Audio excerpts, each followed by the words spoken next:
சங்கீதம் அதிகாரம் 12.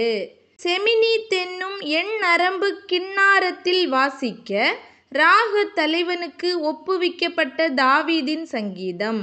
இரட்சியும் கர்த்தாவே, பக்தியுள்ளவன் அற்றுப்போகிறான். உண்மை உள்ளவர்கள் மனுபுத்திரரில் குறைந்திருக்கிறார்கள். அவரவர் தங்கள் தோழரோடே பொய் பேசுகிறார்கள். இச்சக உதடுகளால் இருமனதாய் பேசுகிறார்கள்.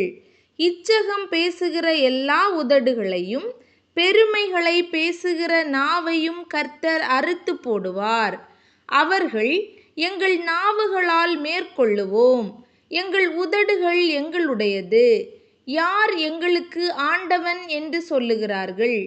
ஏழைகள் பாழாக்கப்பட்டது நிமித்தமும் எளியவர்கள் விடும் பெருமூச்சின் நிமித்தமும் நான் இப்பொழுது எழுந்து அவன் மேல் சீறுகிறவர்களுக்கு அவனை காத்து சுகமாயிருக்க பண்ணுவேன் என்று கர்த்தர் சொல்லுகிறார். கர்த்தருடைய சொற்கள் மண் குகையில் 7 தரம் உருக்கி புடமிடப்பட்ட வெள்ளி கொப்பான சுத்த சொற்களாயிருக்கிறது. கர்த்தாவே, நீர் அவர்களை காப்பாற்றி அவர்களை என்றைக்கும் இந்த சந்ததிக்கு விலக்கி காத்து கொள்ளுவீர். மனுபுத்திரரில் சண்டாளர் உயர்ந்திருக்கும் போது துன்மார்க்கர் எங்கும் சுற்றித் திரிவார்கள்.